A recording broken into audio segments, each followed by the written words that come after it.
से करवा रहे हैं।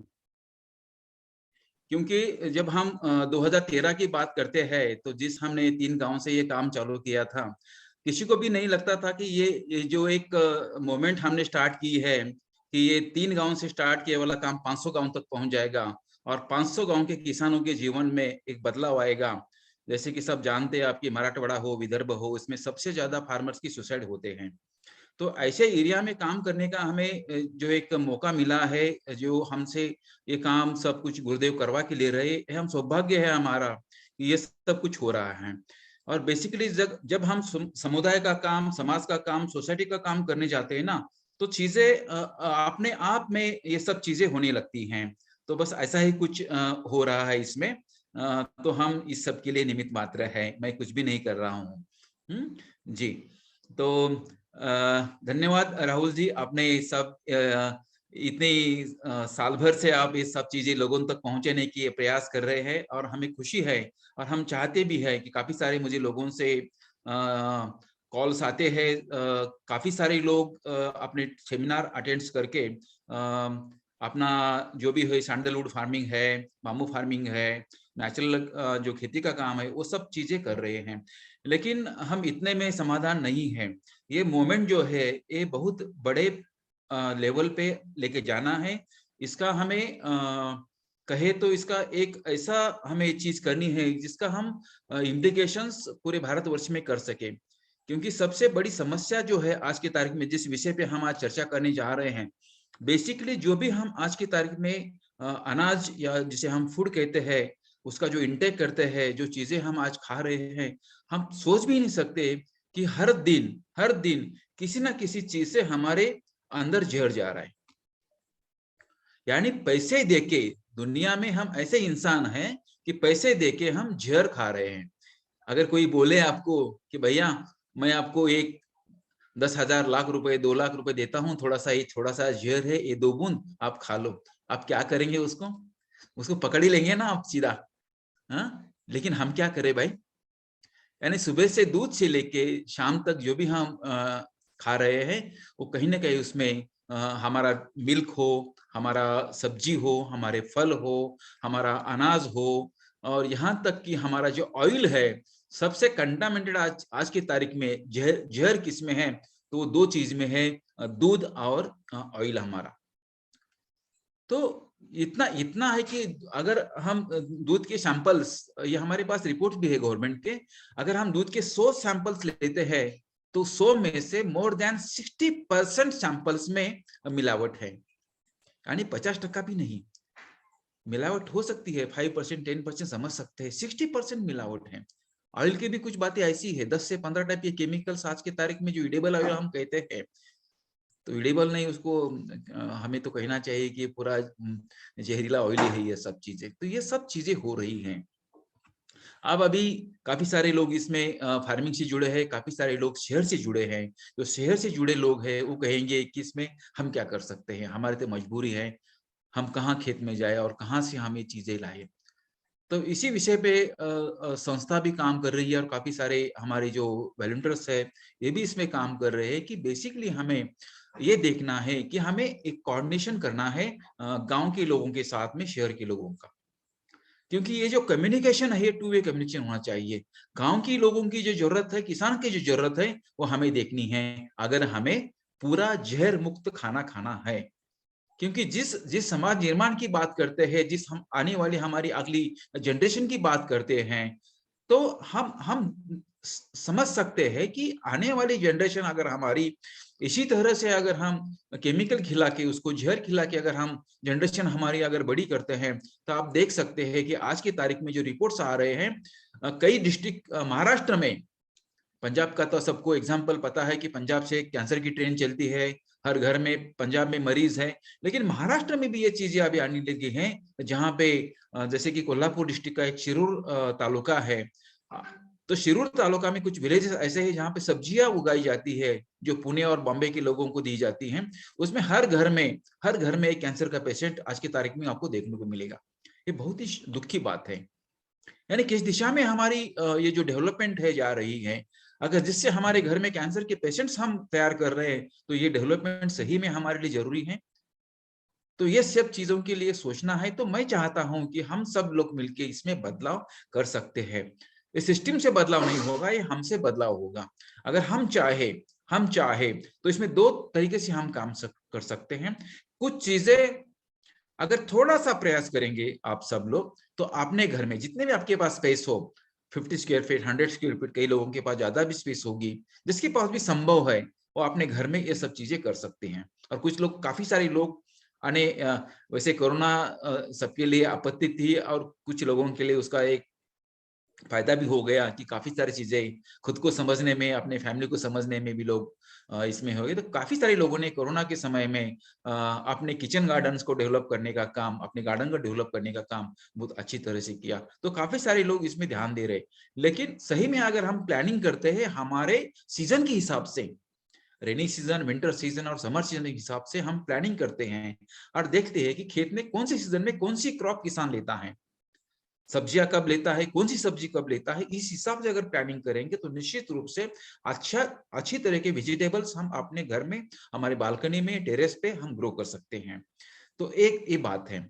दूसरा, अगर हम अपने समुदाय बना के, जैसे कि अब सब लोग अभी अपने अपने एरिया में, अपने क्षेत्र में, अपने प्रोफेशन में, अपने बिजनेस में आप लोग सब एक्सपर्ट लोग हो, तो आपको ज्यादा बताने की जरूरत नहीं है। लेकिन जैसे कि आपका हर एक का अपना एक फैमिली डॉक्टर होता है, ये फैमिली वकील होता है, उसी तरह आज के समय में हमें अपना एक फैमिली किसान भी होना जरूरी है। क्योंकि सब चीजें उससे ही निर्भर करती है, आपकी पूरी फैमिली उसके ऊपर निर्भर है। लेकिन हमारे पास में सब कुछ है, लेकिन जो अन्नदाता है वो अन्नदाता हमारे पास नहीं है। ना वो अन्नदाता सुखी रहेगा, ना हम सुखी रहेंगे। तो इसीलिए हमें इस ढंग से काम करना है। आपके शहर की जो अपना जो भी परिवार है, जो मंडल है, उसको उसका टाइप किसी एक गांव के साथ, हर कोई अपना अपना शहर का एक सोसाइटी, एक छोटा सा गांव दत्तक ले सकती है। वहाँ के किसानों को सपोर्ट कर सकते हैं, किसानों के साथ में आप इंटरेक्शन कर सकते हैं, उसमें संस्था आपको हेल्प करेगी। तो इस ढंग से काम करेंगे तो वो गांव पूरा आपकी सोसाइटी का हो जाएगा। उस गांव में जो भी किसान आपके लिए पैदा करेंगे वो पूरा आपको लेना है और आपके लिए वो रहेगा।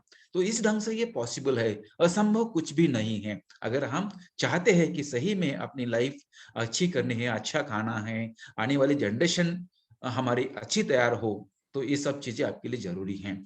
तो मैं इस बारे में ये चाहता हूँ। वैसा देखा जाए तो काफी सारे हमारे लेवल भी प्रयास चल रहे हैं। जैसे कि सोशल फॉरेस्ट्री के कुछ मॉडल हमने बनाए हैं, जिसमें क्लाइमेट चेंज का इम्पैक्ट आज की तारीख में काफी हो रहा है, तो उसमें पूरा काम चालू है। साथ ही साथ हम किसानों के जीवन में बदलाव लाने के लिए किसानों के खेतों में हम एग्रो फॉरेस्ट्री का मॉडल डेवलप कर रहे हैं, जिसके चलते आज के तारीख में अगर देखा जाए हम, तो शहर के लोगों तो कहीं से भी फल आते हैं, कहाँ से आते हैं, कैसे आते हैं, उसमें कितना जहर है, कितना केमिकल है, ये तो पता नहीं। लेकिन शहर में फल तो मिलते हैं। लेकिन गांव की स्थिति ऐसी है जहाँ पे फैक्ट्री है फल पैदा करने की, जहाँ पे किसान कुछ भी उगा सकता है।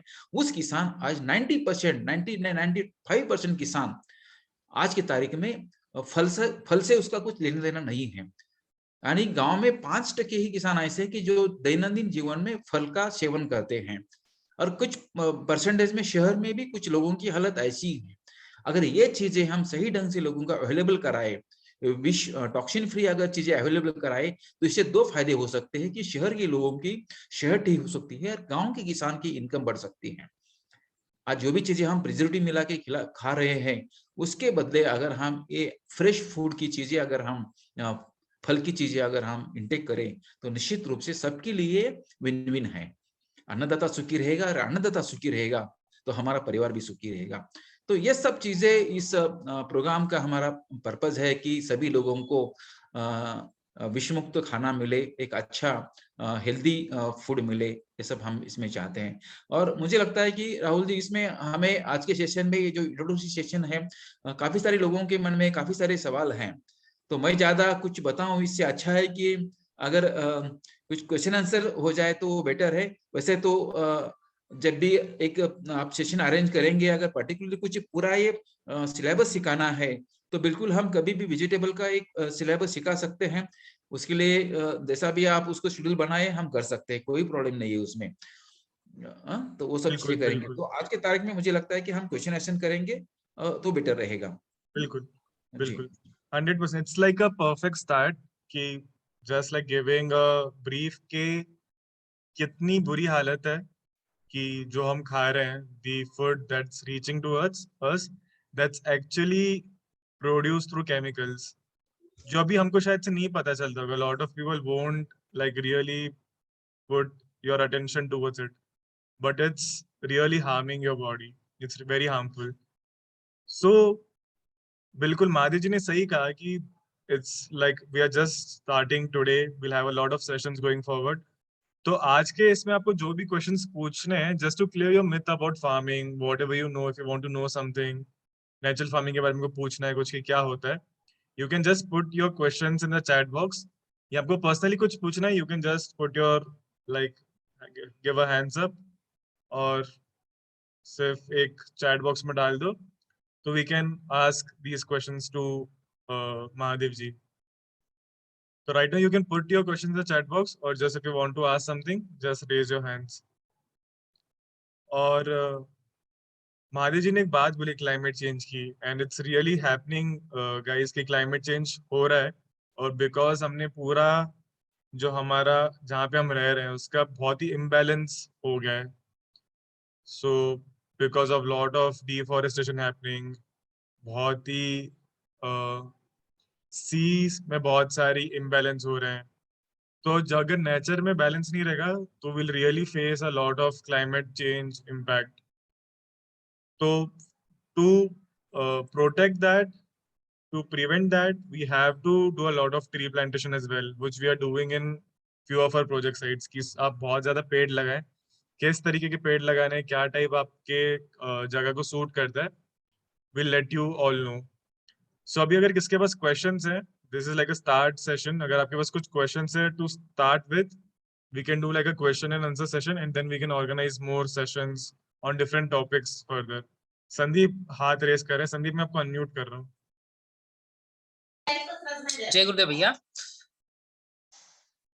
ओके, मेरा प्रश्न ये है कि जैसे मैं लातूर से ही बिलोंग करता हूँ और रूरल बैकग्राउंड से बिलोंग करता हूँ, तो मुझे ये पूछना था कि अगर हमें स्टार्ट करना है, तो बहुत सारे मेरे फ्रेंड्स हैं, बहुत सारे खेत हैं उनके, तो स्टार्ट करना है तो कैसे स्टार्ट करते हैं. मैंने वाईएलटीपी किया है तो मुझे बायो एंजाइम के बारे में पता है, मैंने उसको तैयार भी किया था, लेकिन उसके अलग अलग ढंग कैसे हैं, मुझे ऑर्गेनिक फार्मिंग से कहाँ से हम शुरू कर सकते हैं और टाइप कैसे कैसे है, वो थोड़ा सा ब्रीफ करेंगे तो बढ़िया रहेगा भैया, क्लियर हो जाएगा. आप अनम्यूट कर रहा हूँ मैं आपको महादेव जी. या ओके. या संदीप जी, ये बहुत आसान भी है और मुश्किल भी है. सबसे आसान ये है कि पहले हमें नेचर को समझना है. अगर हम नेचर को समझे, नेचर के साथ चले तो बहुत आसान है. अगर नेचर के अगेंस्ट में कुछ करें, हम अपना एफर्ट डालें. काफी सारी कंपनियां आज मार्केट में आई है कि ये मेरा ऑर्गेनिक है, ये नेचुरल है, ये फर्टिलाइजर डालो, एक ये लाओ. तो इस चक्कर में अगर हम जाएंगे ना तो ये मुश्किल हो जाएगा. अगर हम नेचर को समझे, नेचर क्या कर रहा है, अगर खुली आंख से अगर हम पूरा ऑब्जर्व करते हैं, सुबह से लेकर शाम तक उस फार्म में हमारा ध्यान होता है, तो ये बहुत ही आसान है. तो आप जब भी ये सब करना चाहेंगे तो 1 दिन के लिए, 2 दिन के मेरे पास आ सकते हैं आप. तो ये सब चीजें मैं आपको बहुत ही आसान तरीके से, सरल तरीके से समझाऊंगा. लेकिन सबसे पहले प्रकृति को एक चीज समझना जरूरी है. प्रकृति ने जो भी बनाया है वो कुछ भी अनवांटेड नहीं है, अननेसेसरी नहीं है. प्रकृति ने जो भी बनाया सबका कोई ना कोई पर्पस है. तो उस पर्पस को समझो आप, वो पर्पस समझना जरूरी है. दूसरी बात, प्रकृति में हम जो प्रकृति दे रही है उसका उपयोग ना करने की बजाय हम बाहर से एफर्ट्स डालते हैं, बाहर से हम पैसा डालते हैं और बाहर से चीजें लाके हमारे खेत में हम डालते हैं. नेचर ने अपनी व्यवस्था इस ढंग से बनाई है कि प्रकृति में सब कुछ चीजें प्रकृति अपने लिए बनाती हैं. आप समझ सकते हैं कि पृथ्वी का जो गोला है करोड़ों सालों से हवा में घूम रहा है, ऐसा नहीं घूम रहा है. तो प्रकृति की एक वो विजन समझो आप. हम अपने घर से बाहर निकलो, हम अपने गांव, तालुका, जिला, राष्ट्र और पूरा दुनिया देखो, और आखिर में हम अपनी यूनिवर्स पृथ्वी देखो, वो कितने सालों से हवा में घूम रही है. तो वो देखो कि उसका कितना वो सब लय सिस्टमेटिक है, एक सेकंड का भी अगर वो रुकती नहीं है, अपने अपने इसमें लय में वो चलती है, इसलिए हम सब जीवित है। तो प्रकृति ऐसे कैसे आपको मरने देगी भाई? तो प्रकृति को समझो आप, प्रकृति ने बहुत कुछ हमें दिया है, यानी जो प्रकाश है, सनलाइट है, उसका उपयोग हम ठीक से नहीं करते हमारी फार्मिंग में। जो पानी है, एक तो एक्सेस यूज करते हैं या पानी का यूज हम प्रॉपर नहीं करते हैं। सबसे बड़ी चीज है ऑक्सीजन, जिसके लिए हम, जिसके ऊपर ही हमारा कुछ क्षण में ही हम जीवित नहीं रह पाएंगे। तो ऑक्सीजन का उपयोग हमारे जमीन में हम कितना कर पाते हैं, जमीन में पर्याप्त मात्रा में ऑक्सीजन है या नहीं है, यह सब चीजों को हमें ध्यान देखना है। बस ये तीनों चीजें ही प्रकृति में सबसे इंपॉर्टेंट है। कोई भी फार्मिंग में पानी का पर्याप्त आप उपयोग करें, सनलाइट का आप पर्याप्त उपयोग करें और ऑक्सीजन का उपयोग करें। अगर तीन चीजों में ध्यान दें तो प्रकृति पूरी तरह से आपके साथ रहेगी, कुछ भी आपको परेशान नहीं रहेंगे। बाकी जो भी छोटी मोटी चीजें हैं प्रैक्टिकल जब आएंगे तो आपके साथ हम शेयर करेंगे। या ठीक है, ओके, थैंक यू। बहुत अच्छा आंसर था महादेव जी, ये कि पूरा नेचर पे ही है। अगर नेचर को आप पढ़ लेंगे, समझ लेंगे, जी, तो you have achieved, I mean आपने कर लिया अपना काम, बाकी नेचर अपना कर लेगा। That's what we are doing कि नेचर को बहुत सारे लोग, nature is getting, I mean imbalance हो रहा है नेचर का। या यहाँ पे एक जगह डेवलपमेंट में हम करते जा रहे हैं, but we are not observing, we are not like putting attention की there are so many trees which gets cut because of that. And it's not like you will get to see immediate whatever happening it because of that, but in long term it's really, the climate change is actually happening. So after few years we'll see a lot of people dying of various diseases which we might even not know. So it might happen in future, but to prevent that we should start doing, I mean tree plantation is a must. वो सब कर सकते हैं, आपके आजू बाजू nurseries में बहुत ट्रीज मिलती है, आप लोग सब ट्री प्लांटेशन कर सकते हैं जहाँ जहाँ आपको वैकेंट लैंड दिख रही है। बहुत अच्छा आंसर था Madhav ji. Swaraj, you want to ask something? Yes, is it audible right now? या यस, या Yeah. Should I unmute my video or camera? Yeah, sure. Switch on your camera. Yeah. Thank you so much, sir, for your time.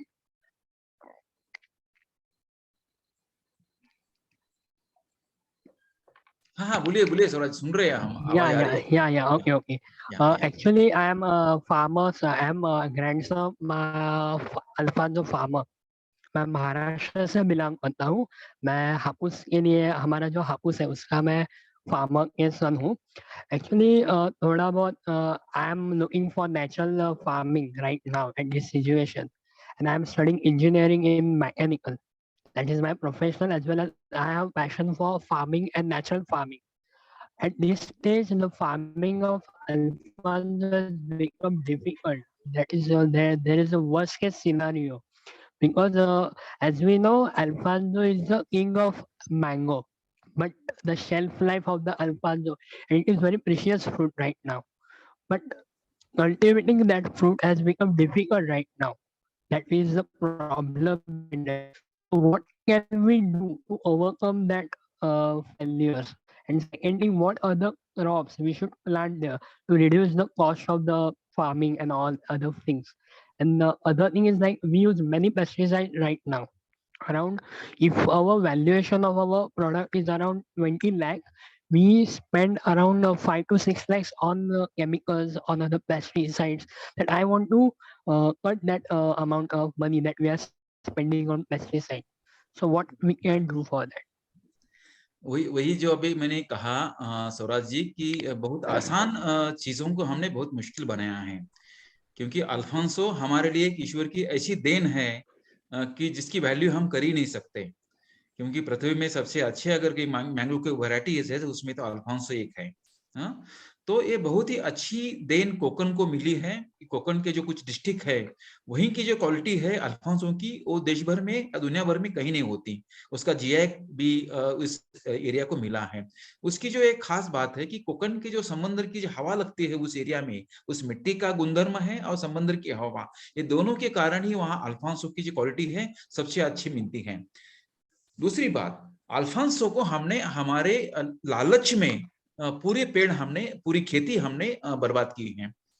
हम क्या चाहते हैं कि हम प्रकृति को, फिर से वही कह रहा हूं, प्रकृति को हम समझें, प्रकृति के साथ चलें। अगर अल्फांसो का सीजन नेचुरली आने का अगर मार्च अप्रैल है, तो हम ज्यादा पैसे के लिए अल्फांसो हम नवंबर से स्टार्ट कर रहे हैं, यानी उसकी मैच्योरिटी नहीं है। तो मैच्योरिटी के पहले अगर कोई बेबी मैच्योरिटी के पहले अगर डिलीवर होता है, तो आप समझ सकते हैं कि उसके लिए हम जो एफर्ट्स दे रहे हैं, वो एफर्ट से एक तो पैसा भी आपका जाएगा और वो क्वालिटी नहीं मिलेगी। तो अल्फांसो में हमने पहले डिलीवरी के लिए हम कल्चर का जो यूज कर रहे हैं, तो उसमें हमारा पैसा जा रहा है। कोई भी पेड़ अगर नेचुरली फल देता है, तो उसको कल्चर की जरूरत नहीं है। बेसिकली जरूरत है बायोमास की। प्रकृति बाकी तो चीजें दे रही है, पूरा पानी दे रही है, हवा दे रही है, सनलाइट दे रही है, सब कुछ प्रकृति दे रही है। तो हम जो गलतियां कर रहे हैं, वो केमिकल स्प्रे करके हम अल्फांसो का जो पूरा शेड्यूल है साल भर का, वो डिस्टर्ब कर रहे हैं। वो उसको समझता है कि कब से उसको फ्लावरिंग होना है, कब फल लगने हैं, कब मैच्योर होने हैं। जैसे कि आप 50 साल पहले देखेंगे, तो अल्फांसो लगाने वाले जो भी किसान हैं, वो सबसे सुखी रहते थे, यानी उसको दुखा चिंता का कोई कारण ही नहीं था। और वो टेस्ट अल्फांसो की अगर उस जमाने के लोगों को पूछेंगे और आज के अल्फांसो की टेस्ट पूछेंगे, तो अल्फांसो इतनी बड़ी देन हमारी कोकन की, हम खुद अपने हाथ से उसको नष्ट कर रहे हैं। क्योंकि आज के तारीख में जो अल्फांसो आ रहा है, हर अल्फांसो में कहीं ना कहीं उसमें कुछ डैमेज आ रहा है। कुछ किसान आज भी है बहुत अच्छी तरह से अल्फांसो का प्रोडक्शन कर रहे हैं, लेकिन बहुत सारे किसान लालच के कारण कल्चर का उपयोग करके अल्फांसो को खराब कर रहे हैं। एक तो उसकी टेस्ट में खराबी आ रही है, और साथ में अंदर काफी सारे सैक्स आ रहे हैं, व्हाइट सैक्स, ब्लैक सैक्स। तो ये बहुत ही खतरनाक है। अगर इसको हम सुधार, परसों ही मैं लास्ट वीक कोकन गया था, मेरा रोहा में एक प्रोग्राम था फार्मर के साथ में, उसमें करीब 50 एनजीओ के लोग और करीब 150 किसान आए थे, और सभी के साथ में यही चीजें मैंने शेयर की। तो कुछ ऐसे ही मॉडल प्लॉट्स हम कोकन में अभी अलग अलग जगह पे बना रहे हैं, और जो एग्जिस्टिंग मैंगो के बगीचे हैं वहां पे हापुस के, उसको भी हम रिजुनेट करने का काम कर रहे हैं। तो बेसिकली नेचर के साथ अगर हम काम करेंगे, जो भी नेचर दे रहा है उसका उपयोग करेंगे, कोई केमिकल यूज नहीं करेंगे, तो हमारी इनपुट कॉस्ट कम हो जाएंगी। आज के तारीख में जैसे आपने कहा 12 लाख रुपए आए आ रहे, 5 लाख रुपए आपका खर्चा जा रहा है, एक पैसा भी मैंगो के प्लांट को खर्चा करने की जरूरत नहीं है। मैं लिख के देता हूं आपको, एक पैसा भी खर्चा करिए। प्रकृति ने जो भी दिया है उसका अगर उपयोग करेंगे, तो आपको कोई पैसा नहीं लगेगा, और अच्छी यील्ड, अच्छी क्वालिटी आपकी अल्फांसो की आ सकती है। तो इसके लिए हमें प्रैक्टिकली काम करना पड़ेगा। यहाँ तो काफी सारी चीजें हैं जो हम कर नहीं सकते या दिखा नहीं सकते, लेकिन निश्चित रूप से इसके ऊपर अगर चाहते हैं तो हम काम करेंगे। Thank you Rahul ji. ये बहुत ही satisfying था कि Swaraj, there is no need to spend even a rupee on growing mangoes. Later we'll also teach you how to, what are the different formulas that we have, what are the different formulas to make naturally homemade fertilizers and pesticides. So all this will be taught in the future, but yeah, this is what we promote. We don't promote chemicals. We want that we make all the fertilizers and pesticides at home, and there should be no input cost on the farming that you do. So this is 100% कि आगे चल के slowly you convert to natural farming. There is no need to spend any money on chemicals. प्रतिभा, आप पूछ सकते हैं अपना question. Thank you Rahul. नमस्ते महादेव जी, मेरा सवाल यह है कि आपका वॉइस थोड़ा सा लो है, थोड़ा सा यू कैन लाइक थोड़ा सा लाउड कर सकते हैं तो। अब आप सुन सकते हैं? ओके, अब बेटर है।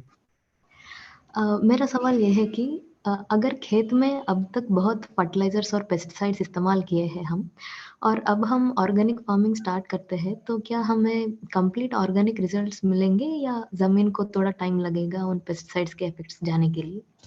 आप क्या चाहते हैं?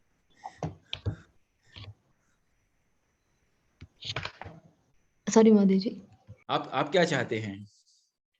आपको तुरंत चाहिए या लेट चाहिए?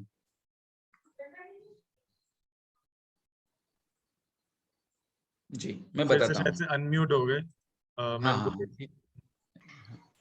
हाँ टाइम लगेगा ऐसा हम सोच रहे हैं। नहीं, हाँ बिल्कुल, दोनों भी हैं, समय भी लगेगा, और आप 6 महीने के अंदर, 1 साल के अंदर उसको पूरी लैंड को आप ऑर्गेनिक कर सकते हैं। अगर कोई भी उसको उस लैंड को अगर टेस्ट करेगा, उस मिट्टी को टेस्ट करेगा, तो कोई 100% आपकी सॉइल रेसिड्यू फ्री हो सकती है। सब वही तो मैं कह रहा हूँ कि प्रकृति ने हमें सब कुछ दिया है, हाँ? तो हमें क्या करना है वो सब चीजें जरूरी है, क्योंकि हमारे साथ गुरुदेव की कृपा से और काफी सारे देश भर के जो किसान हैं उनकी जो मेहनत है उनके चलते ये सब चीजें अपने पास आई है कि हम 1 साल के अंदर 6 महीने के अंदर हमारी पूरी सॉइल को ऑर्गेनिक कर सकते हैं, टॉक्सिन फ्री कर सकते हैं, रेसिड्यू फ्री कर सकते हैं। तो ये संभव है। तो अगर ऐसे करेंगे तो हो सकता है। उसमें 2-3 चीजें हैं। एक तो है आपको जो नमक होता है समुद्र का नमक, जो ब्लैक नमक, उसका यूज करना है। सेकेंडरी एंजाइम का यूज करना है। तुलसी का यूज करना है। आप तुलसी के सीड डाल दो और जमीन के अंदर गाड़ दो, जमीन पूरी आपकी यही हो जाएगी। और चौथा है ग्रीन मैन्योर, यानी काफी सारी सीड्स आप एक साथ सोइंग कीजिए और 45 डेज के अंदर जमीन के अंदर पूरे गाड़ दीजिए। ये 3-4 टेक्निक करने से आपकी 1 साल के अंदर ही आपकी पूरी सॉइल टॉक्सिन फ्री हो सकती है। और भी कुछ टेक्निक्स है उसमें, और डिटेल्स में जब भी आप जरूरत पड़े आप संपर्क कर सकते हैं। आपको चीजें मैं बताऊंगा कि किसी तरह से हमारी सॉइल 1 साल के अंदर ही हम पूरी टॉक्सिन फ्री कर सकते हैं। और कहीं भी किसी भी लैब में अगर टेस्ट करेंगे तो उसमें केमिकल कंटेंट्स आपको नहीं मिलेंगे। तो ये हो सकता है, कोई असंभव ऐसी चीज नहीं है इसमें। या बहुत बहुत अच्छा महादेव जी। जी मैंने आपको अनम्यूट किया, पूछ सकते हैं अपना क्वेश्चन। मुझे किया क्या अनम्यूट? या ये ओके, तो मेरा नाम नागराज है और मैं सातारा महाराष्ट्र से हूँ। तो हमारे यहाँ पे जो गांव है तो वो क्या बोलते हैं कि कैचमेंट एरिया में है, बहुत ज्यादा डूंगर वगैरह उधर के है, तो वहाँ पे ग्रेन्स वगैरह बहुत ज्यादा आता है। ग्रेन्स अच्छे से आते हैं, राइस वगैरह अच्छे से आते हैं, मगर उसकी भी शेल्फ लाइफ नहीं ठीक से होती, क्योंकि उनको स्टोर करने के बाद उसमें जो भी है पेस्ट वगैरह इन्फेक्शंस बहुत ज्यादा होते हैं। तो वो केमिकल्स वगैरह स्टोर के लिए हो जाते हैं, मगर what we can do to increase their shelf life without using the pesticides for storing? निश्चित रूप से उसमें 2 चीजें हैं। एक तो हम जो भी पेस्टिसाइड्स और केमिकल यूज कर रहे हैं उसकी वजह से उसकी शेल्फ लाइफ कम हो गई है, कीट ज्यादा बहुत जल्दी उसको लग सकती हैं। लेकिन दूसरी बात, अगर प्रॉपरली उसको अगर समर में हम ड्राई करें उसको, और नीम के जो पत्ते हैं, नीम के पत्ते ड्राई करके अगर उसमें मिक्स करें हम, तो आपकी ये जो प्रॉब्लम्स है सॉल्व हो सकती हैं। तो ये आप ध्यान रखिए। और कई बार आप जो गाय का जो गोबर होता है, गाय का गोबर जलाने के बाद में जो उसकी जो ऐश होती हैं, उस ऐश भी आप मिक्स करेंगे उसमें, गाय के गोबर की ऐश और नीम के पत्ते, तो निश्चित रूप से ये कीड़ नहीं लगेगी। या Thank you, Madhyaji, for again a beautiful answer. That's what, guys. The topic, farming topic, is so vast कि हम पता नहीं कि कब सब कुछ कवर कर पाएंगे, because it's vast, it's huge. Possible नहीं है। पर हाँ, पॉसिबल नहीं है कि सब कुछ कवर करें. That's why your involvement is necessary. आपके पास जो भी आपके questions हैं, we'll figure out a way. ये एक बार session end हो जाने दो, we'll talk for 5 minutes. We have to figure out a way. जो भी आपके questions हैं, that reaches to us, and then we work on those. You're like your queries, your issues. हमारे पास बहुत कुछ है बताने के लिए, पर रियल प्रॉब्लम तब सॉल्व होगा जब आप लोग हमको क्वेश्चंस पूछें और हम उसको रिजॉल्व करें। मैं कुछ क्वेश्चंस इसमें से लेता हूँ महादेव जी, चैट में से। कोई पूछ रहा है कि उनके घर के गार्डन में, घर के बालकनी में एक्चुअली सिर्फ 2 से 4:30 के बीच में लाइट आती है दोपहर को, तो क्या वेजिटेबल्स ग्रो कर सकते हैं? और अगर उनको लैंड खरीदना है तो वो क्या, कुछ कौन से बेसिस से लैंड खरीदे हैं? एक लैंड खरीदने के लिए क्या चेक करना चाहिए? लैंड खरीदने के लिए 2-3 चीजें जरूरी हैं। एक थोड़ा सॉइल चेक करें, एकदम वहां पे सॉइल नहीं है ऐसी लैंड, थोड़ा सा आपको उसी लैंड में भी कर सकते हैं, लेकिन थोड़ा उसका खर्चा बढ़ेगा। अगर कहीं आपको भी सस्ते में लैंड मिल रही है ऐसी भी, तो उसको भी हम फर्टाइल बना सकते हैं। दूसरी चीज, पानी की अवेलेबिलिटी सबसे जरूरी है। नहीं है तो हम कुछ नहीं कर सकते, तो वाटर अवेलेबिलिटी इंपॉर्टेंट है उसमें सबसे। और आपके लिए एक्सेस, वो सब चीजों का ध्यान रखिए, तो ये सब हो सकता है। लेकिन बालकनी में कुछ जो पौधे हैं वेजिटेबल्स के, उसको अगर प्रॉपर सनलाइट नहीं है तो वो उसमें वो क्वालिटी नहीं मिलेगी आपको। तो वो बहुत ही थोड़ा सा मुश्किल हो जाता है कि सनलाइट कम है तो वेजिटेबल्स ग्रो करना। काफी सारे जो शैडो प्लांट्स है जिसमें घर में हम लगाते हैं ऑर्नामेंटल्स, वो कर सकते हैं आप, लेकिन वेजिटेबल्स विदाउट करना थोड़ा सा मुश्किल हो जाता है। हाँ, कम सनलाइट में दो चीजें ग्रो हो सकती हैं, एक है जिंजर और एक टर्मरिक। इसमें कम सनलाइट से भी ये चीजें ग्रो हो सकती हैं। बाकी चीजों के लिए, वेजिटेबल्स के लिए, जैसे कि टमाटर है, बैंगन है, या धनिया है, मेथी है, पालक है, या कुछ क्रीपर्स है, इस सभी के लिए पर्याप्त सनलाइट की जरूरत होती है। तो सनलाइट चाहिए ही, तो ये सब कर सकते हैं आप। या very to the point answer Mahadev ji. तो आप जिंजर टर्मरिक ग्रो कर सकते हैं अगर सनलाइट कम है तो। और लैंड के लिए आपको क्या क्या चीजें जरूरी है वो महादेव जी ने आपको बताई। वाटर अवेलेबिलिटी, आपका एक्सेस वहाँ पे होना चाहिए सॉइल को फर्टाइल करने के लिए, वो तो हम फिगर आउट कर लेंगे, but basic is water availability is very very important. एक क्वेश्चन है महादेव जी की, कोई पूछ रहा है कि वो कंपोस्ट बना रहे हैं अपने किचन वेस्ट से पिछले साल से, पर उनको कुछ रिजल्ट नहीं मिल रहा, तो क्या वो कुछ गलत कर रहे हैं? हाँ, बेसिकली एक बैच बढ़ने के बाद में उसमें कुछ ऐड मत कीजिए, क्योंकि जब बैच आपकी बन जाती है तो उसमें कुछ ऐड करेंगे आप तो वो प्रॉपरली फर्मेंटेशन नहीं हो जाएगा। इस चीज का ध्यान रखिए। अगर ज्यादा वेट वाला आपका वेस्ट है तो उसमें पानी मत डालिए, क्योंकि ज्यादा पानी डालने से भी आपका कंपोस्टिंग नहीं हो जाएगा। तीसरी बात, उसमें कुछ कल्चर डालिए, जैसे कि एंजाइम है, डिकम्पोजर है, तो कल्चर डालने से बैक्टीरिया काफी इंक्रीज हो जाएंगे और वो कंपोस्ट करेंगे। और कुछ में इसमें सूखे जो पत्ते हैं आपके इसमें, जैसे कि आपने किचन वेस्ट डाला है, तो साथ में आप जो पेड़ आपके आजू बाजू में है, घर में है, तो सूखे पत्ते भी उसमें ऐड कीजिए आप, तो उससे प्रोसेस जल्दी हो जाएगी आपकी। या और दूसरी बात, सबसे इंपॉर्टेंट बात, अगर जिस ड्रम में आप कर रहे हैं वो ड्रम को नीचे आप थोड़े से होल ये कीजिए, तो थोड़ा सा हवा का आना जाना चालू रहेगा और नीचे भी एक्सेस जो वाटर है वो निकल जाएगा। तो ये सब चीजें करने से आपका फर्मेंटेशन प्रोसेस जल्दी हो जाएगा, कंपोस्टिंग ठीक से हो पाएगा। या कोई पूछ रहा है महादेव जी कि अगर लोग केमिकल से नेचुरल फार्मिंग में शिफ्ट हो रहे हैं तो क्या वो पॉपुलेशन की डिमांड से इसको साइड को फुलफिल कर पाएंगे? बिकॉज आई थिंक हियर यहाँ पे वो पूछना चाहते हैं कि नेचुरल फार्मिंग अगर हम करेंगे तो क्वांटिटी इतनी मिलती है क्या प्रोड्यूस की? ये धारणा हम बहुत ही गलत समझ बैठे हैं कि हमारा केमिकल फार्मिंग से यील्ड बढ़ा है। केमिकल फार्मिंग से हमारा यील्ड बढ़ा नहीं है, केमिकल फार्मिंग से मोनोक्रॉपिंग बढ़ी है। यानी हमारा किसान अगर 10-15 चीजें लेता था हमारे फार्म में, आज के तारीख में वो 1 या 2 ही फसल ले रहा है। यानी हम ले रहे हैं तो पूरा गेहूं ले रहे हैं या चावल ले रहे हैं, और कहीं गुना उससे ज्यादा कॉस्टली ऑयल बाहर से परचेस कर रहे हैं। तो ये जो इम्बैलेंस हुआ है ये हम देखते नहीं हैं। तो ऐसा नहीं हो सकता। अगर प्रॉपरली हम मल्टी क्रॉपिंग पैटर्न यूज करेंगे तो सबको सात्विक भोजन भी मिलेगा, पर्याप्त मिलेगा। आज के तारीख में इतना एक्सेस फूड हमने कर बैठे हैं, वो उसका मेन रीजन है मोनोक्रॉपिंग। अगर आप मान लो कि आप लैंड है, अगर 10 एकड़ लैंड में अगर 20 चीजें आप करते हो तो निश्चित रूप से आपके पास गेहूं कम होंगे, चावल कम होगा, लेकिन आपके पास गेहूं भी होगा, दाल भी होगी, ऑयल भी होगा, स्पाइसेस भी होंगे, वेजिटेबल्स भी होगा, हॉर्टिकल्चर के फल भी होंगे। ये सब चीजें आपके पास होंगी अगर आप मल्टी क्रॉपिंग पैटर्न करते हो तो।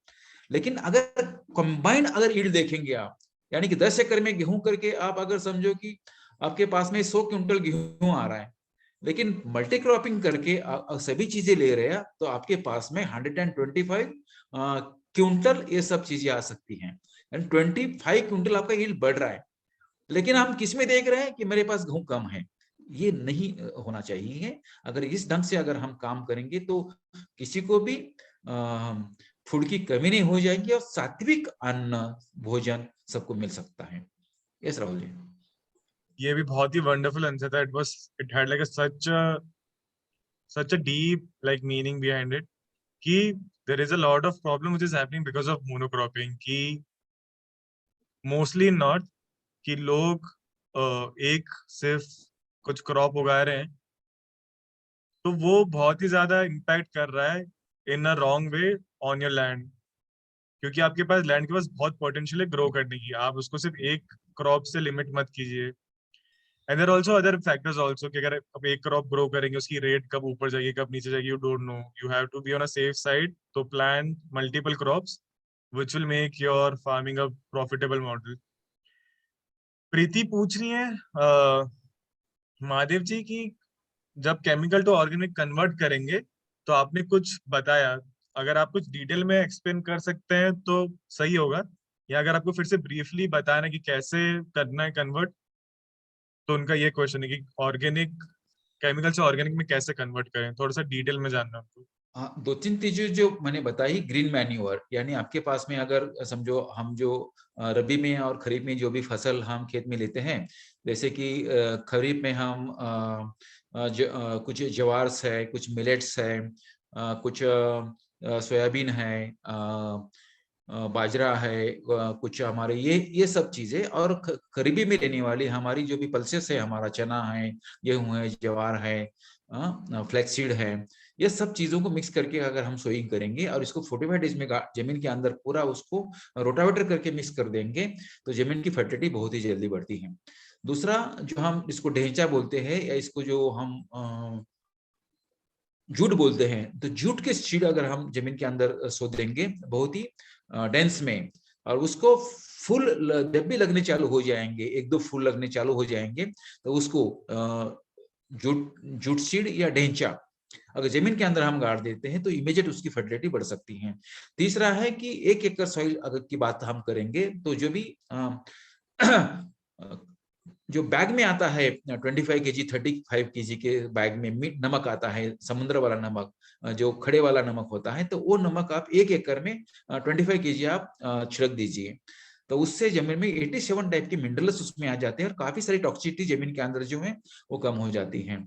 जहां संभव है आप तुलसी की सीड आप डालिए, तुलसी उगने के बाद में 2-2.5 महीने में पूरी तुलसी जमीन के अंदर आप फिर से उसको रोटावेटर करके मिक्स कीजिए।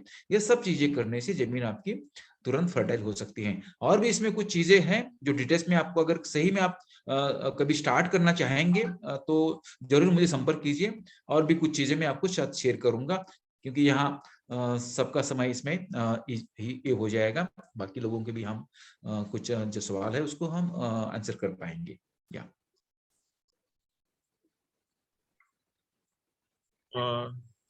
Thank you Mahadev ji. So I think जो भी चैट के क्वेश्चंस थे those we have completed ji. तो now just like a very important thing और लाइक नेक्स्ट कि what to do going forward, कि आगे चल के क्या। So it's very important that you all have to participate, that your involvement is very important. So you guys tell me how to do this, because we all have to be very active if we are trying to build this community. So you guys tell me what are the options. Agar aapko chahiye ki we open the group and everyone can, I mean, have rights to message on the group, we can do that, but it might happen that the group becomes like a spam group. So I don't want to have that, because हमारा past experience है कि group open रखने से बहुत लोग spam messages forward करते हैं, because we are managing a lot of groups and it happens. So you guys tell me कि कैसे करना है आगे चल के. If you want me to make a farm, Preeti, you have a suggestion? Yes, I think it should be open for everybody because we have questions. However, I know what you're saying, Rahul. It's a terrible thing when people start forwarding all kinds of stuff. Probably the set of rules can be put into the description, told to everybody, repeated like every day. There's another person who is handling a nursery, very well done. Just keeping people, talking to them separately if they actually send other kind of forwards. But it really helps people who are genuinely wanting to do this, because I have a lot of questions. I would really like a lot of answers, genuinely. And I do not want to bother about people who are using the group for all their own personal, good mornings, good afternoon, good evening, wo sab nahi chahiye. So what I'm trying to say is we do need a platform to ask questions, Rahul. We can try this, okay, keeping it open for some time. And then if in case we do have, now people are getting mature, if we do have people who are not really understanding, we'll have to kind of cut them off from the group. That's all. 100%. This is what even I want, that we have like an open group where it's like a discussion platform for all of us.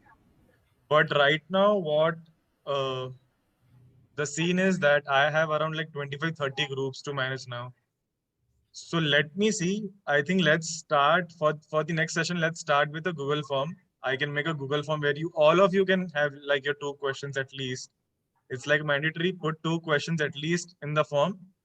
Once I get the response in the form, I'll know how many people are really interested into farming. Then we can figure out to open the group. Let me just figure out how many people who are actually interested in doing farming. We can make a separate group of those people, and that group can be open. Can I clarify one thing? Yeah. Is this group for people who are farming who need help, or is this also a group for people who are selling farming products?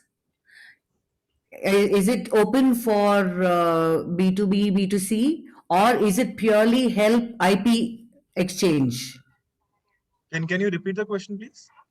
Is this group for intellectual property exchange as a knowledge exchange, or is it also open for transactions for people to sell their products?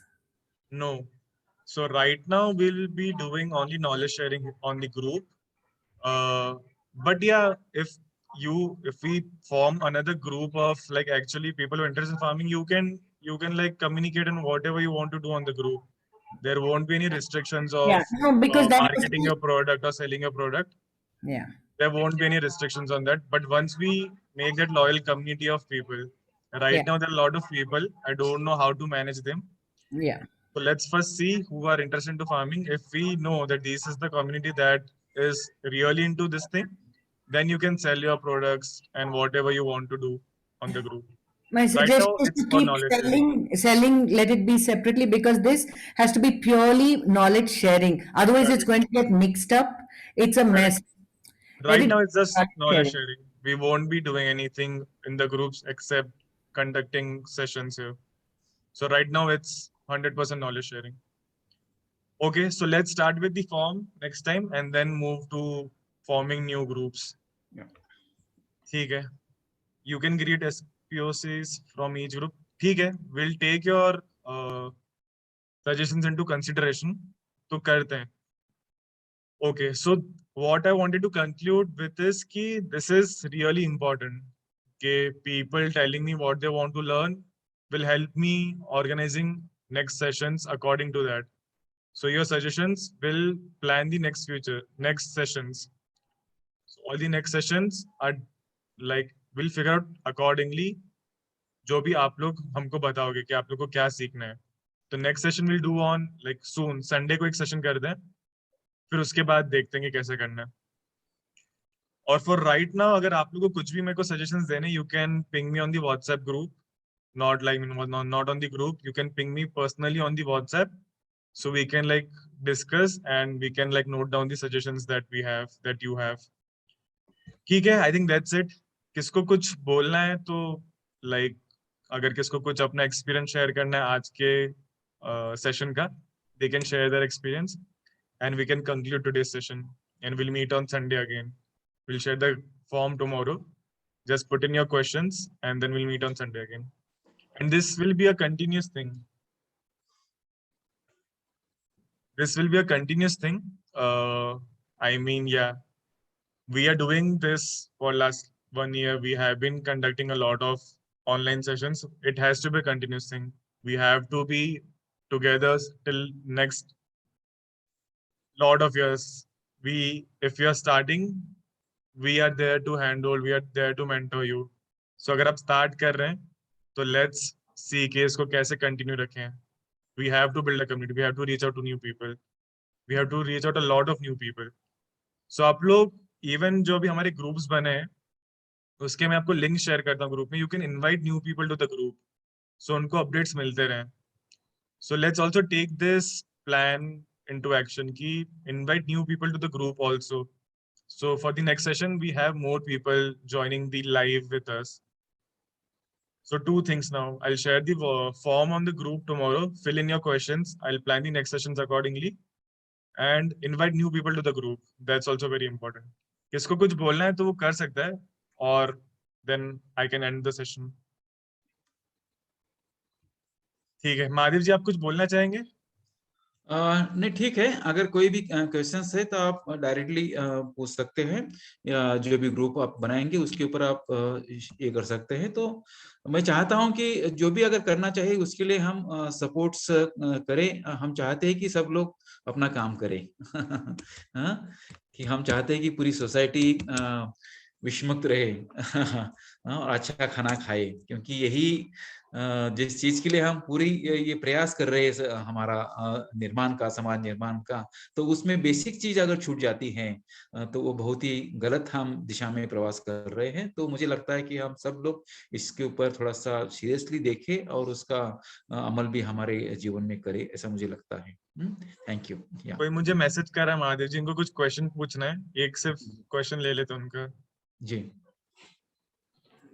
Actually मेरा question नहीं है, मुझे actually thank you बोलना है आप सबको, महादेव जी को, राहुल जी को, कि आपने हमें ये चांस दिया, क्योंकि I am very very passionate about farming.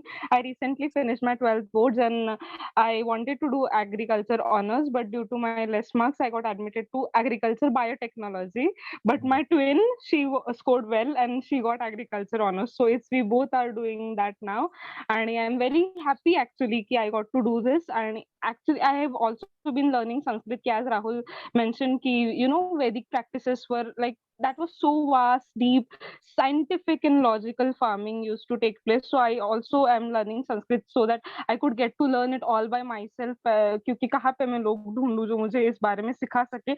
But ये मुझे साफ सीढ़ी में हम जैसे 76 से 98 99 तक पहुंच जाते हैं ना, मुझे ऐसी फीलिंग है मेरी कि लॉन्ग वे जाना था, लेकिन वो बहुत आपसे मेरी मुलाकात हो गई, I got connected with you, और वो रूट मेरा जर्नी थोड़ी ऐसी होगी शायद, ऐसा लग रहा है। So thank you so much for organising this.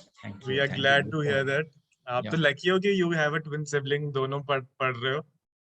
जो भी ग्राउंड पे, if you want any help, Madhav ji is there, I am also there, we can connect. Thank you so much for sharing. Madhav ji, एक और last question ममता जी पूछ रही हैं कि Alphonso mango पे दशपर्णी अर्क यूज कर सकते हैं क्या? जरूरी नहीं है। बेसिकली अगर कुछ कई बार क्या होता है कि अगर थोड़ा सा फॉगी इन्वायरमेंट हो जाता है तो कुछ जो फूल आते हैं फ्लावरिंग स्टेज में, तो उसी टाइम में थोड़ा सा फंगस आ जाता है। तो उसी स्टेज में अगर खाली आप एंजाइम स्प्रे करेंगे तो कुछ भी करने की जरूरत नहीं है, या नीम ऑयल भी स्प्रे करेंगे तो जरूरत नहीं है। हाँ, दशपर्णी में क्या है, बहुत ही कीड़ लगती है, तो दशपर्णी की ये है, दशपर्णी स्प्रे करने से कोई नुकसान नहीं है। आप स्प्रे कर सकते हैं, लेकिन अल्फांसो में जरूरत नहीं उसकी, क्योंकि बेसिकली जब कीड़ लगते हैं तो उसी समय में वो लगते हैं। तो अल्फांसो में कभी कीड़ ऊपर से नहीं लगती है, ओनली फंगस लगता है फ्लावरिंग स्टेज में। उससे नंबर ऑफ आपके जो फल आने वाले वो कम हो सकते हैं, जो फ्लावरिंग आपका ये हो जाता है, डैमेज हो जाता है। तो वो स्टेज में ध्यान रखना जरूरी है। थैंक यू महादेव जी, सब क्वेश्चंस का आंसर देने के लिए पेशेंटली। तो guys, we are done with today's session. It was a beautiful feeling to have you guys today. But yeah, we have to build the best community, best farming community ever. So just be active, keep giving your suggestions if we are going wrong somewhere. ठीक है, thank you Mahadev जी आज के लिए। Thank you, मिलते हैं फिर से जल्दी। जी जी जी। Thank you everyone, bye bye bye.